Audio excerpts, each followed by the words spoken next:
Olha, gente, dando continuidade aqui à nossa primeira aula de urgência e emergência, nós já vimos o conceito do que é urgência, do que é emergência. Eu queria fazer aqui uma correção, porque quando eu conceituei urgência e emergência, eu disse que na situação de emergência, o paciente pode ou não estar com risco de morrer. Bem, numa situação de emergência, todo paciente tem risco de morte. Então, se a situação é emergência, significa dizer que o risco, que o agravamento do paciente, ele é tão intenso que o paciente tem sim, nessa situação, um risco de morrer. Já nas situações de urgência, esse paciente, ele tanto pode vir a ter esse risco, como ele não pode ter esse risco. Então, essa é a diferença que eu queria fazer essa correção aqui com vocês, do que eu tinha falado no primeiro vídeo, é que na situação de emergência, toda situação de emergência tem risco de morte. Nas situações de urgência, esse risco pode ou não estar presente, certo? Bem, feita aqui a correção, vamos agora adiante, porque eu vou falar para vocês sobre algumas leis, decretos e portarias que regem o serviço de urgência e emergência. A resolução COFEN número 423 de 2012 vem trazer para a gente uma classificação de risco, ou seja, essa classificação através do protocolo de Manchester, ela é feita somente e exclusivamente pelo profissional enfermeiro, o profissional de nível superior, certo? Então não cabe a vocês, técnicos de enfermagem, estarem fazendo classificação de risco quando vocês forem trabalhar no serviço de urgência e emergência. Essa atividade, de acordo com essa resolução do COFEN, é a atividade privativa do enfermeiro.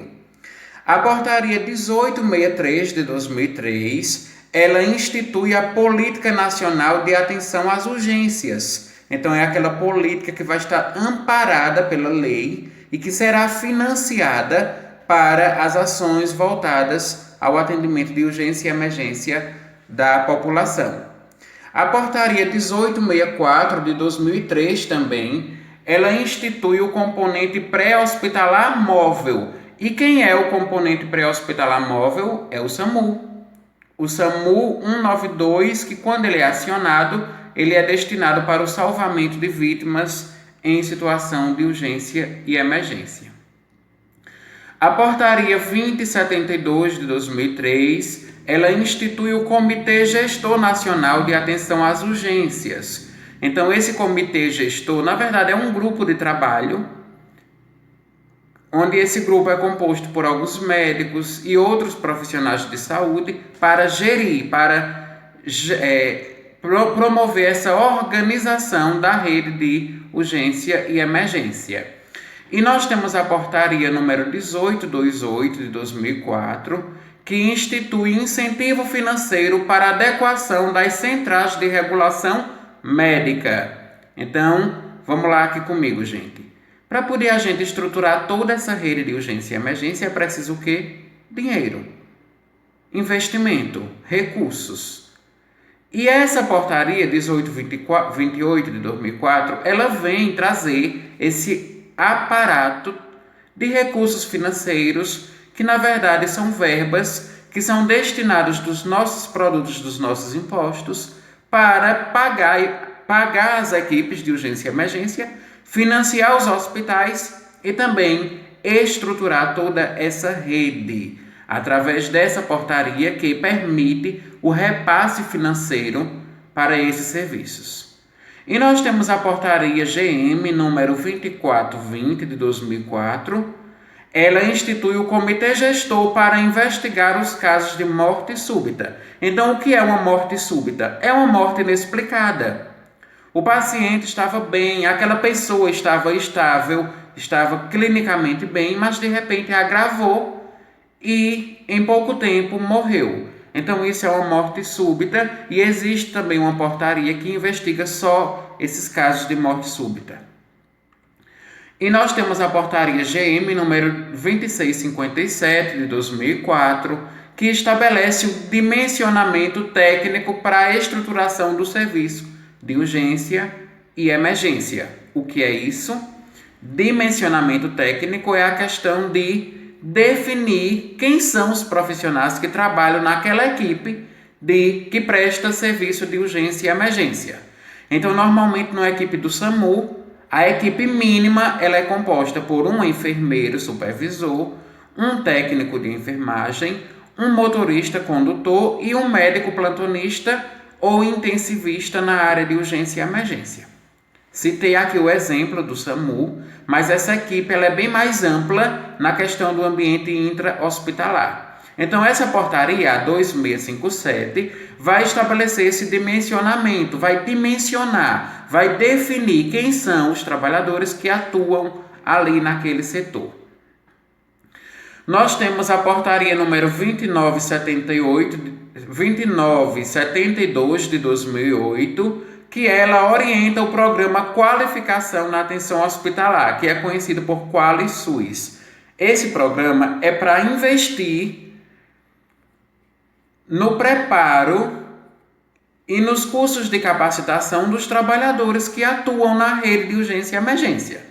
A gente não pode pegar qualquer trabalhador e colocar lá dentro sem a mínima experiência, sem um curso de qualificação, de aperfeiçoamento, que esse trabalhador ele tem que se reciclar e passar por esses cursos para poder atuar ali naquele serviço. E nós temos a portaria 1010 de 2002, que ela implanta o serviço de atendimento móvel de urgência. Já falei para vocês sobre o SAMU 192, que foi um modelo copiado da França e que tem dado muito certo na questão do salvamento e dos primeiros socorros aos pacientes em situações de urgência e emergência.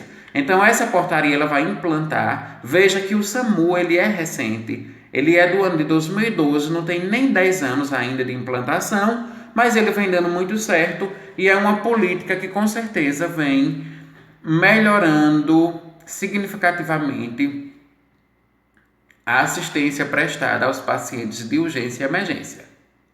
Depois do SAMU, gente, foi um marco para a história da urgência e emergência no Brasil, porque antes do SAMU, muitos morriam por causas até evitáveis.